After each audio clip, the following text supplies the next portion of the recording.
The hand I was using to scroll through my phone while leaning against the headboard paused for a moment. When did the company assign her a male assistant without me knowing?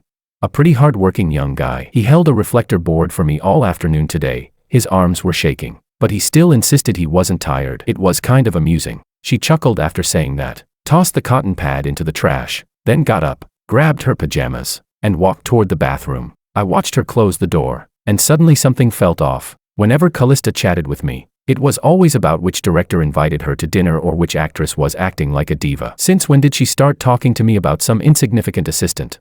The sound of running water came from the bathroom. I dialed Jordan's number. Chapter 01. Jordan was Callista's agent, and also someone I had placed by her side. Callista didn't know about this. Not to spy on her. Over the past 3 years, Callista really hadn't given me any trouble. She worked seriously when filming, didn't wander around or make random friends, and came home when she was supposed to. Once, I went on a business trip for half a month. She called me on video every night on time, and sometimes she would fall asleep on the other end of the screen while we were still talking. I'm a reasonable man about most things, but there's one rule: there can't be any questionable men around my woman. That's my bottom line, non-negotiable. When did the company assign Callista a male assistant?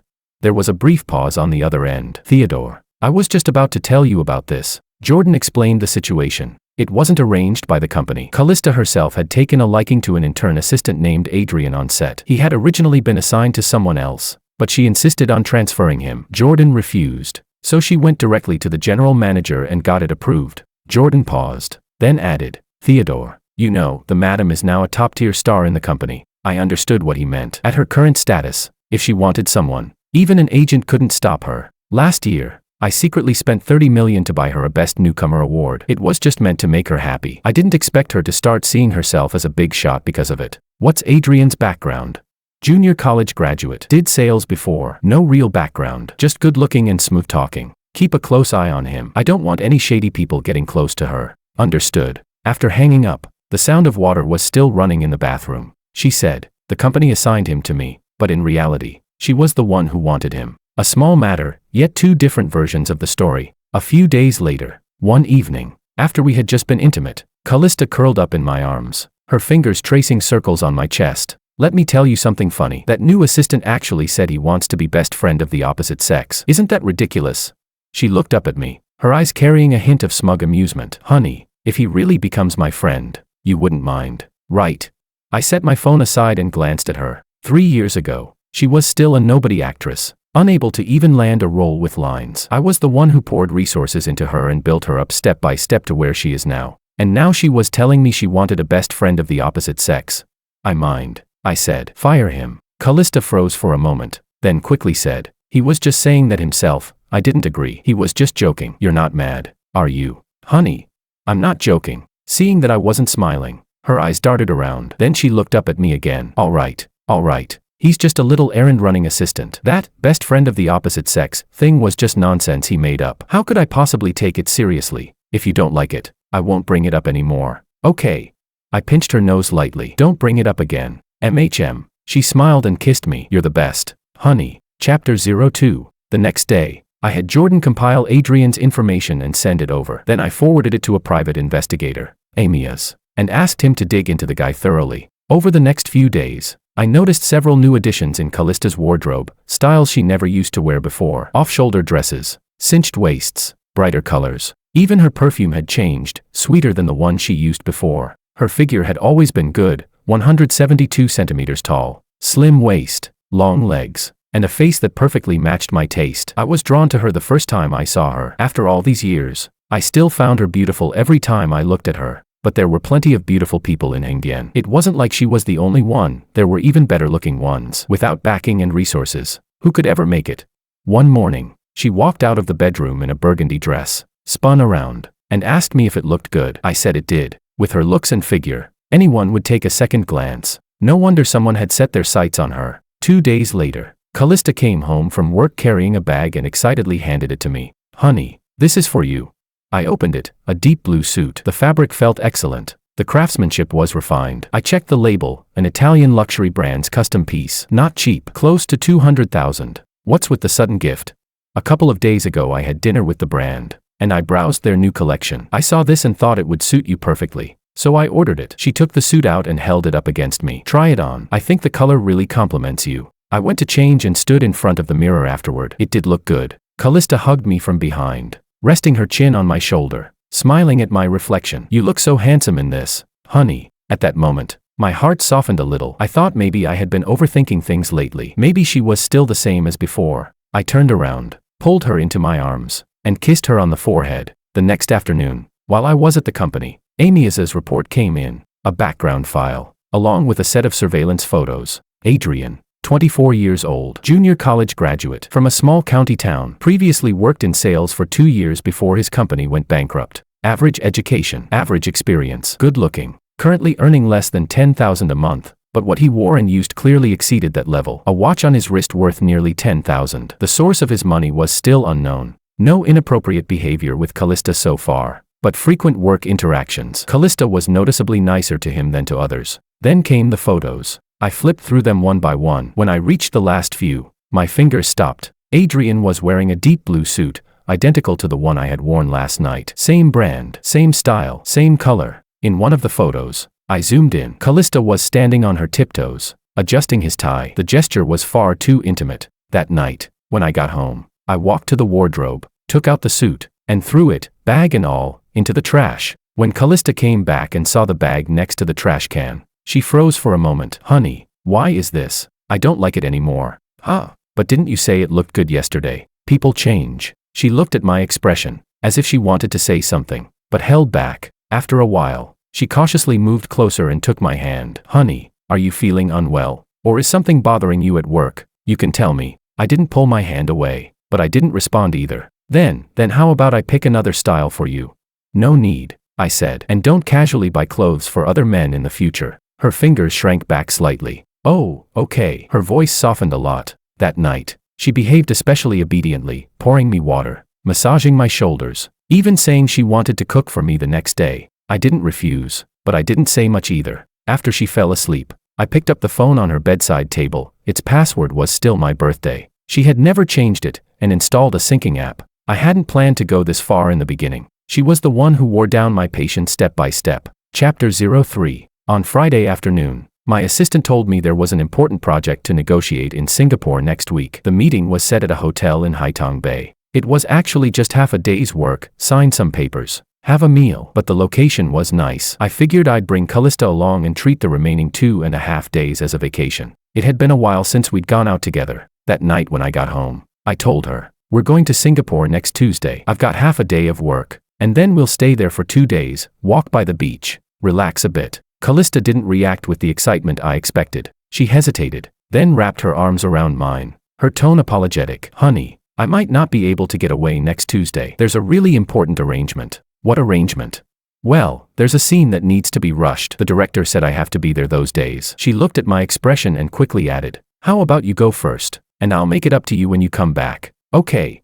I looked at her. Back then, she said she wanted to act, to stand on the big screen. I thought as long as she was happy, that was enough. So I invested money behind the scenes, bought shares in a small talent agency, and built everything around promoting her. It was meant to be just for fun, a young girl with a dream of being a star. Let her have it. But after 3 years, she had taken it more and more seriously. So seriously that she believed she had gotten where she was purely on her own merit. So seriously that filming had become more important than going on vacation with me. I spent money to build her a dream. Now that dream had become her excuse to refuse me. All right, then focus on your work, I said, my tone unchanged. Callista let out a sigh of relief and kissed me on the cheek. You're the best, honey. Once I'm done, I'll definitely make it up to you. I smiled. After she went to take a shower, I called Jordan, planning to have him adjust Callista's schedule for next week, since it was just about catching up on progress. Maybe the director could shift it by a couple of days. Jordan paused on the other end. Theodore, Callista took leave for next Tuesday. Said she had personal matters. Leave?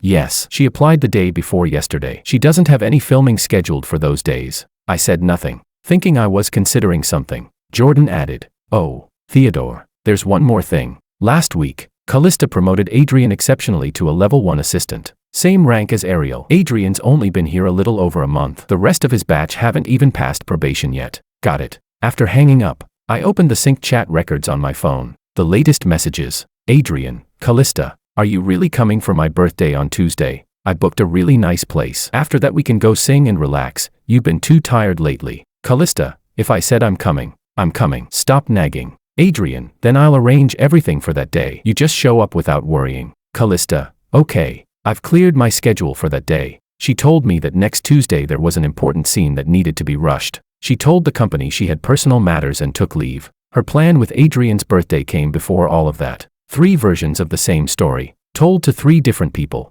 She agreed to Adrian's dinner first, then she took leave from the company, and finally, she made up an excuse about filming to tell me. Now I knew exactly where I stood in her priorities. Callista came out of the shower, her hair still damp. She sat beside me, hooking her arm around mine. Honey, don't be upset about Singapore. Next time I'll definitely go with you. I'm not upset, I said. Then I'll just follow the original plan. 3 days for the business trip. If you were going, I'd finish things in half a day. Since you're not, I'll take my time. Her eyes curved into a smile. You're the best. Honey, thanks for working so hard. I'll make it up to you when you're back. All right. I patted her head. 3 days. That's enough. Chapter 04. When I woke up early Monday morning, Callista was already out of bed. I walked to the dining area and saw pan-seared cod, an avocado salad, a bowl of bird's nest porridge, and a cup of freshly brewed coffee laid out on the table. The housemaid stood awkwardly at the kitchen door, wiping her hands. Clearly, Callista had pushed her out. Callista peeked out from the kitchen wearing an apron. Honey, come sit. Eat while it's hot. She never cooked. We had a housemaid, and she barely even knew which side the kitchen door was on. I knew exactly what this was about. Why are you cooking yourself today?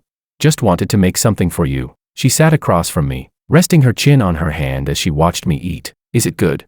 Not bad. She looked as happy as if she had just won an award. After breakfast, she helped me pack my suitcase, folding my shirts neatly and even slipping in a box of snacks she liked, saying she was afraid I'd get hungry on the way. When she walked me to the door, she stood on her tiptoes and kissed my forehead. Honey, come back early. I wrapped an arm around her waist. Be good. She smiled and nudged me. Go on, or you'll miss your flight. As the car drove out of the neighborhood, I saw her still standing at the entrance waving at me in the rearview mirror. After getting in the car, I called the investigator. Amia's. The photos from last time, the ones where she's fixing that guy's tie. Send them to an entertainment reporter. Post them this afternoon. Amia's asked. Anonymous or credited? Handle it. This was her last chance. If she could stop after seeing the news, I'd let it go. 3 hours later, the plane landed. When I turned on my phone, the screen stayed lit for a long time as messages flooded in. 4 missed calls from Jordan, 3 from Callista, a sea of unread messages on WeChat. I didn't check them. I called Jordan back directly. As soon as he picked up, he said, Theodore. This afternoon an entertainment account suddenly posted photos of Callista, caught her adjusting Adrian's clothes. The caption made it sound very suggestive. Callista asked me to suppress it, but that reporter won't budge. I couldn't take it down, and Callista yelled at me. He paused. Theodore, about this, don't worry. I'll think of another way. It's nothing, I said. Not a big deal. If it can't be suppressed, then leave it. Jordan was clearly stunned. It's just a photo of her fixing someone's clothes. She just needs to be more careful. Oh, all right. After hanging up, I opened the sync chat records first. A message from Adrian 2 hours ago. Adrian, Callista, I saw what's online. I told you I didn't need that outfit that day, but you insisted I try it. Now it's caused you trouble. I'm really sorry. Callista, it's fine. It has nothing to do with you. The reporters just took random shots. Adrian, but your husband won't be angry, right? Should I go explain to President Torres? Callista, no, I'll handle things on my side. Don't worry. Adrian, that's good. Callista, you're really too good to me. Callista, all right. Stop being dramatic, haha. Just focus on your work. She would handle her side, meaning me. I closed the chat and opened the messages Callista had sent me. Honey, have you arrived? Don't believe anything online. That day was just a brand event. Adrian has a similar build to yours, so I had him try it on for you to see how the fit looked. I only bought one set, the one I gave you. I just let him try it on. Honey, are you there? Don't ignore me. Only one set. When the investigator sent that photo earlier, I had already asked Jordan to check. Same brand, same model, 2 orders placed, 2 sets of clothes, but she told me she bought only one. I replied, just landed. Saw it now. It's nothing. Reporters just making things up. I know you. She replied instantly. Honey, you're the best. I knew you'd trust me. I gave her a chance. She chose not to take it. Around 8 p.m., Callista called again. Her voice was much lighter, as if she had completely put her mind at ease. Honey, I want to tell you something. After filming tomorrow, it happens to be Dorothea's birthday. I want to go have dinner with her to celebrate. Oh, who's going? Just me and Dorothea. A simple meal. All right. Go ahead. Come back early. Good night. Honey. Love you. Good night. After hanging up, I called my assistant. Move tomorrow's signing to 9 a.m. Book a 2 p.m. flight. I'm going back. Chapter 05. The contract was signed at 9 a.m. on Tuesday and wrapped up at 10:30. The client insisted on keeping me for lunch, so I stayed. We chatted and laughed through the meal, nothing delayed, nothing out of place. My flight was at 2 p.m. On the plane, I went over the chat records from the past 2 days again. Callista and Dorothea. Dorothea, so how are you planning to celebrate your little simp's birthday tomorrow? Callista, let's go to Violet Club. I've booked the Blue Sky Lounge. Dorothea, all right. I'm coming too. I want to see just how obedient this simp of yours really is. Callista, don't talk nonsense. Okay, don't say anything inappropriate in front of him. Dorothea, relax. Relax. By the way, does your husband know?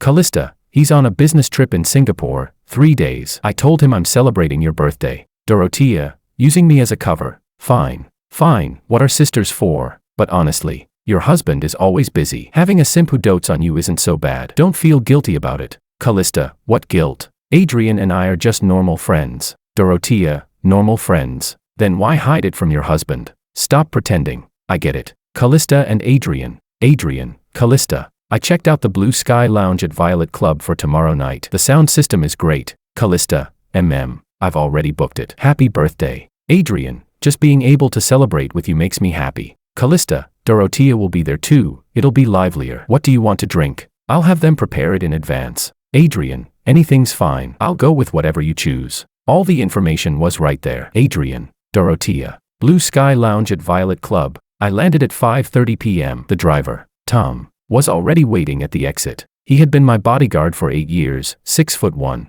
former armed police. President Torres. Heading home. No. To Violet Club. Tom glanced at me through the rearview mirror but didn't ask anything. He turned the wheel. We arrived at Violet Club at 6:40. I didn't go in right away. I stayed in the car for a while. At 7:15, I got out and walked into the lobby. The lobby manager recognized me and came over to greet me, but I raised a hand to stop him. Which way to Blue Sky Lounge? End of the corridor. Then left. The last room. I walked down the corridor. Even from a distance, I could hear noise from the private room. The sound system was on. Someone was singing. Off key. It was Callista. At the door. It wasn't fully closed, just slightly ajar. On the way over, the detective Amias had sent a new update. Adrian's resume said he worked at a foreign trade company for a year, but in reality, during that time, he had been working as a male host at a club in City A. No wonder the meeting was set at a club. This was his home turf. I stood by the door and glanced inside. The lighting in the room was dim. The coffee table was covered with bottles, 2 open bottles of champagne, along with several spirits. The 3 of them had clearly drunk quite a bit. Adrian stood in the center, dancing. His jacket was already off, leaving only a tight black tank top. He wasn't just swaying casually, he had real technique, hitting the beat, movements sharp and controlled. When he turned, he deliberately lifted the hem of his tank top, revealing a strip of toned muscle along his waist. A former club host. After all, this was his old trade. Chapter 6. Callista curled up on the sofa, her cheeks flushed red, holding a glass in her hand, laughing as she slapped her thigh. Again. Dorothea shrieked and clapped beside her. After finishing his dance, Adrian came back and dropped himself right next to Callista. Callista grabbed a tissue to wipe the sweat from his forehead. "You're crazy," she said, but her hand rested on his shoulder and didn't move away. Dorothea shook the dice cup. "Come on, let's play dice. Loser downs a drink." The 3 of them started drinking competitively. Adrian lost a round and had just picked up his glass when Callista reached out and stopped him. "It's his birthday today, no penalties. I'll drink for him." She tilted her head back and drained the glass in one go. Dorothea slammed the table. "Callista, you're even taking drinks for him, and you still tell me there's nothing going on.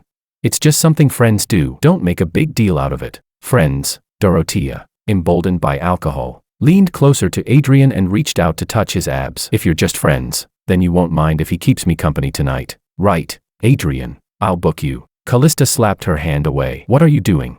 Dorothea pulled her hand back, laughing so hard she collapsed into the sofa. "Ha ha ha, look at you, and you still say there's nothing. Your reaction was faster than anyone's."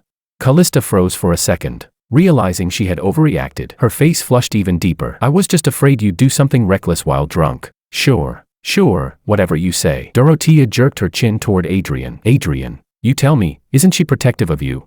Adrian lowered his head, his ears reddening. "Callista's always been really good to me. Callista picked up her glass and drank, not responding, but her hand drifted back onto Adrian's shoulder again. After a few more rounds, Dorothea was completely drunk, slumped awkwardly while scrolling on her phone. Adrian peeled an orange for Callista, handing her each segment one by one to her lips. Callista opened her mouth and ate naturally, as if this had happened many times before. Callista had drunk too much. Her whole body leaned toward Adrian, her head resting on his shoulder. Callista, as long as you're happy. Adrian looked down at her. His arm slipped around, resting on Callista's waist. She didn't move. I took out my phone and snapped a photo through the crack of the door. Then I pushed the door open. Chapter 7. The moment the door was pushed open, the music happened to switch tracks, and the private room fell silent for 2 seconds. All three of them turned to look at me at the same time. Callista's hand was still resting on Adrian's shoulder. The instant she saw me, it jerked away like she'd been electrocuted, and she sprang up from the sofa.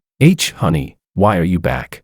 Adrian's face went pale. He instinctively shifted away. Dorothea nearly dropped her phone. Tom stood behind me. I didn't look at them at first. I scanned the room, the bottles, the dice cup, Adrian's jacket tossed on the sofa, the tissue Callista had used to wipe his sweat on the table. I walked in, sat down on the sofa opposite Callista, picked up an unopened bottle of mineral water, twisted it open, and took a sip. Wasn't this supposed to be Dorothea's birthday? I glanced at the cake. Happy birthday, Adrian. Did Dorothea change her name? Callista's lips trembled. Honey, I can explain. No rush, I said. Turn the music back on. Don't waste the room fee. No one moved. Dorothea was the first to react. She grabbed her bag and stood up.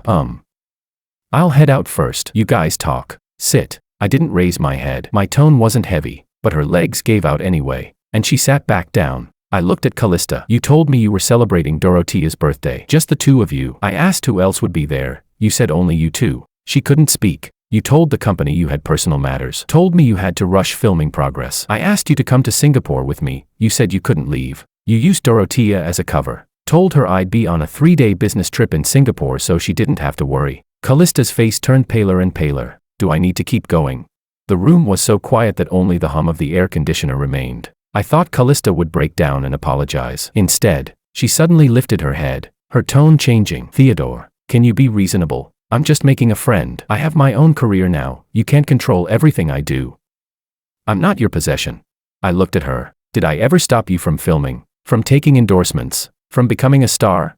She froze. You've got it wrong, Callista. I've never opposed you having a career. What I oppose is you lying to me, hiding things from me, refusing to come to Singapore with me, and instead coming here to celebrate another man's birthday. She opened her mouth, but no words came out. Adrian, fueled by a night of drinking, mustered the courage to stand up and rush toward me. President Torres, if you've got a problem, take it out on me. Don't scare her. Before he could finish, Tom stepped forward from behind and kicked him square in the chest. Adrian was sent flying into the coffee table. Bottles toppled over, one shattering. That single kick sobered him instantly. He clutched his chest on the ground and looked up at Tom, 6'1", expressionless, standing there like a wall. Adrian's eyes changed. Not pain, fear. Only then did he realize that what he had provoked was not some ordinary businessman husband. President Torres. I was wrong. His voice trembled, completely different from the earlier, don't scare her, please.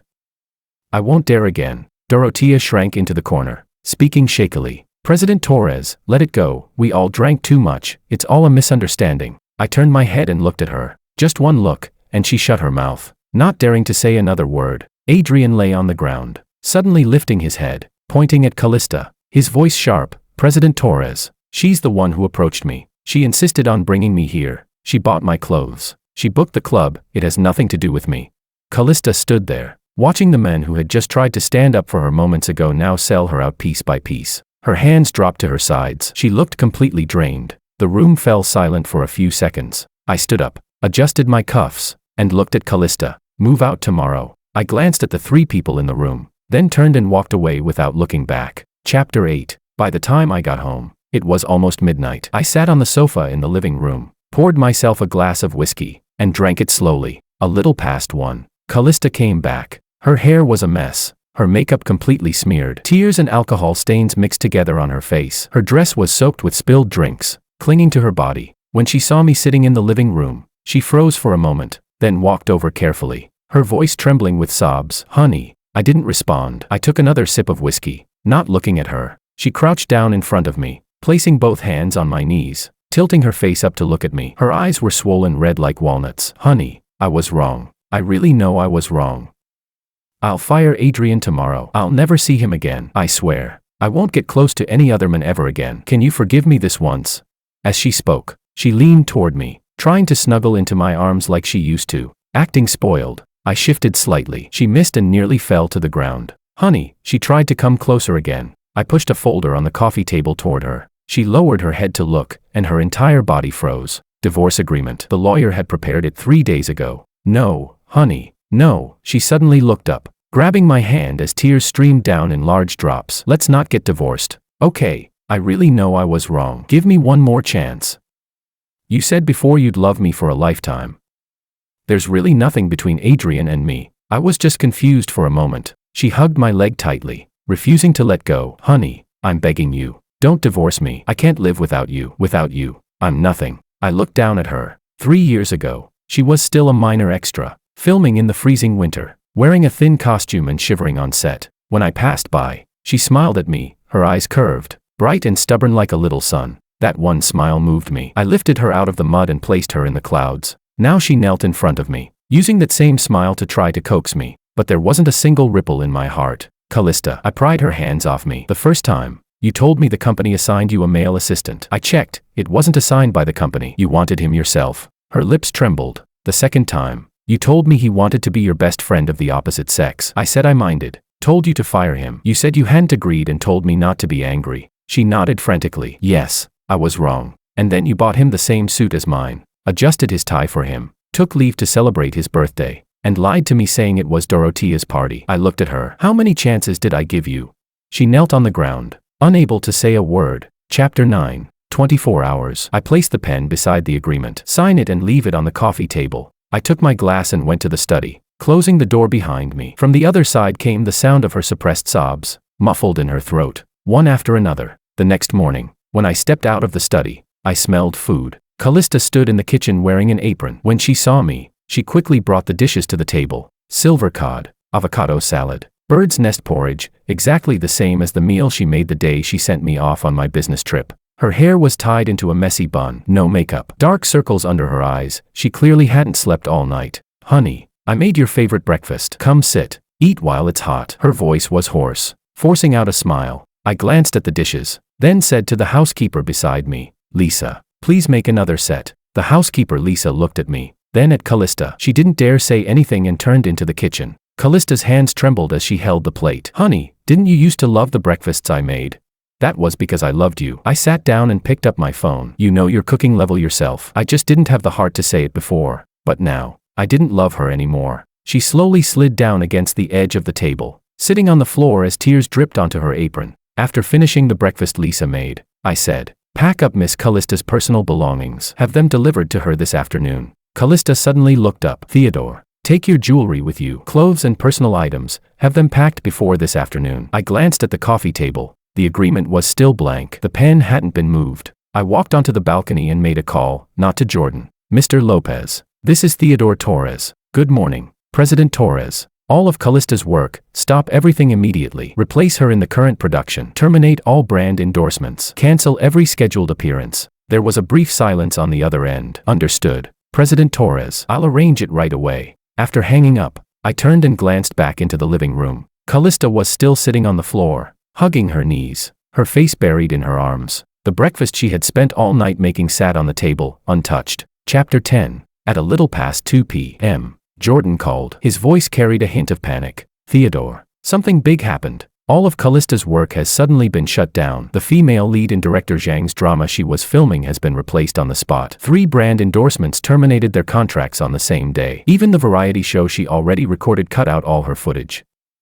I went to ask Mr. Lopez, but he's not picking up my calls. People at the company are avoiding me too. Theodore, what's going on? Is someone targeting Callista? I'll go investigate right now. No need. I cut him off. I told Mr. Lopez to do it. Jordan froze, silent for a long moment. After a while, he carefully asked, Theodore, did something happen between you and Callista? Jordan had been with me for 8 years. There were things he didn't dare ask, but he wasn't stupid. We're preparing for divorce. Jordan fell silent for a few seconds. Theodore, Callista has been making calls all morning. Directors, producers, brand representatives, dozens of calls. Hardly anyone picked up. And those who did hung up after a few words. She's locked herself in her room now, not eating or drinking.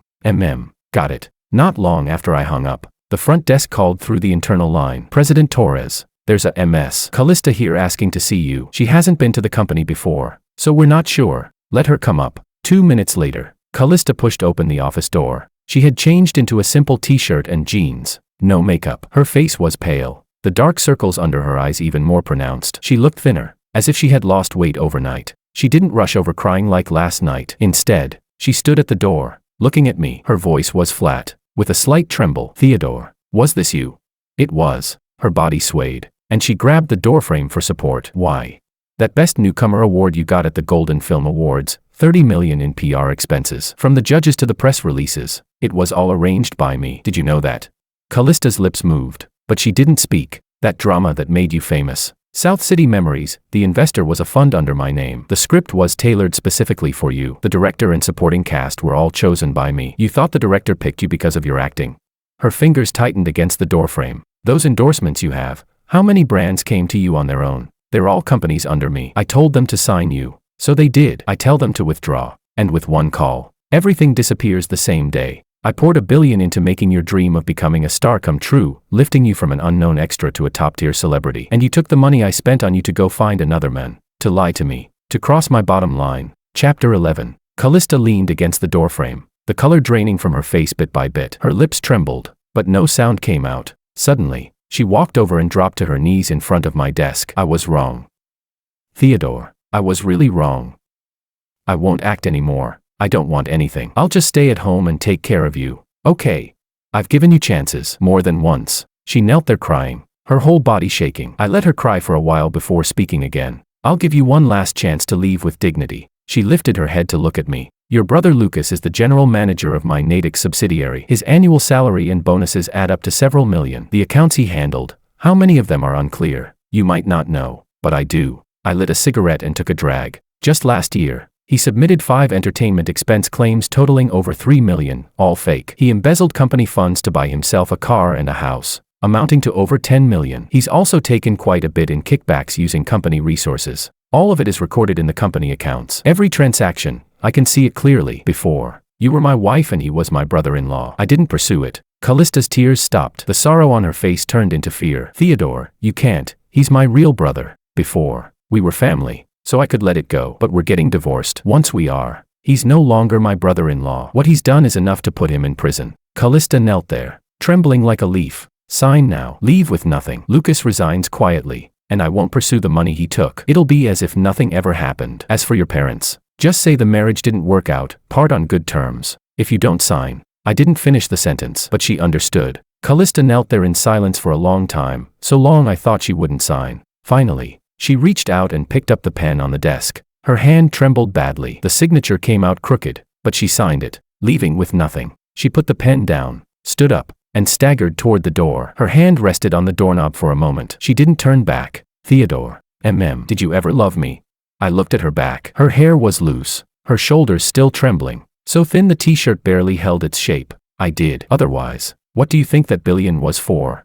She pushed the door open and walked out. Footsteps echoed in the hallway, one by one, fading into the distance. I turned my chair and looked out the window. The divorce agreement lay open on the desk. Next to her signature were 2 drops of water, her tears, not yet dry. Chapter 12. The afternoon Callista signed the papers. I had headquarters issue a personnel order removing Lucas from his position as general manager of the Natick subsidiary. Half an hour later, there were 4 missed calls on my phone, all from Lucas. I glanced at them and blocked his number. The next day, the front desk called to say Callista was downstairs. Security wouldn't let her in, and she refused to leave, just standing at the entrance. I told them to ignore her. On the 3rd day, she came again and stood there the entire day. That evening, I called Callista's mother, told her about the divorce, and asked her to take Callista back. I didn't explain the details, just said it was a relationship issue and that we were parting on good terms. On the 4th day, Callista didn't show up. I called Jordan. Come back to headquarters. You don't need to stay at the entertainment company anymore. Next month,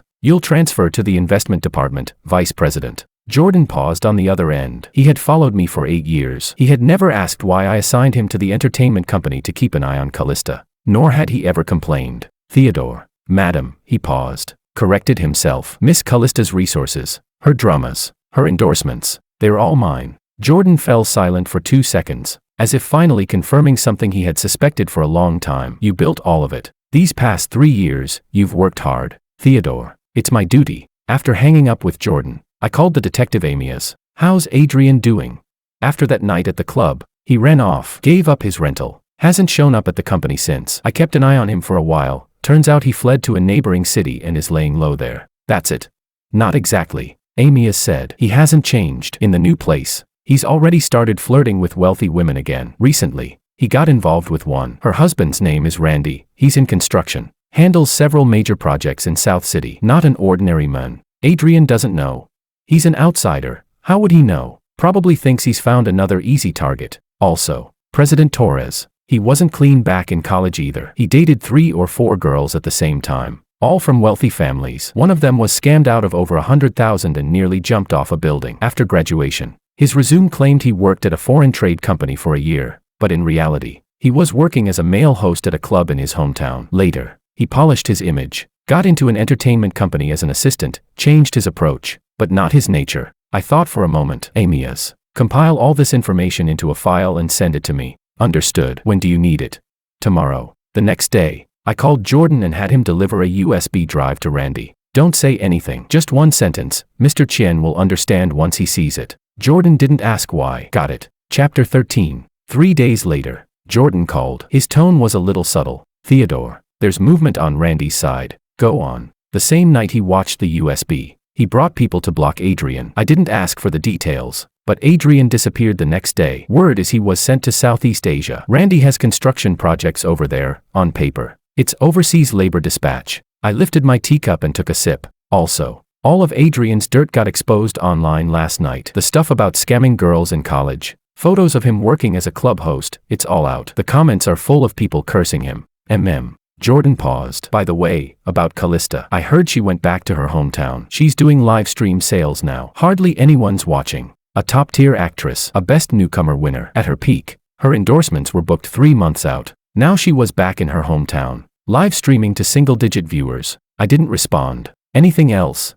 No. Theodore. After hanging up, the office fell silent. I picked up my phone and scrolled. There was a message on WeChat, sent by Callista 3 days ago. I hadn't opened it. Her profile picture was still from the day she won the Best Newcomer award. A red dress, a bright, radiant smile. I looked at it for a second, didn't open it. Long pressed, deleted the chat. The screen went dark. A moment later, it lit up again. A message from Randy, with a photo. In the photo, Adrian wore filthy work clothes, standing in front of a row of tin sheds. His face was bruised, his eyes hollow as he stared at the camera. Behind him was the gate of some industrial compound in Southeast Asia. I zoomed in, took a closer look, then exited and placed the phone face down on the desk. I told you not to go looking for opposite-sex friends. You just had to push me into sending him off to work in a compound.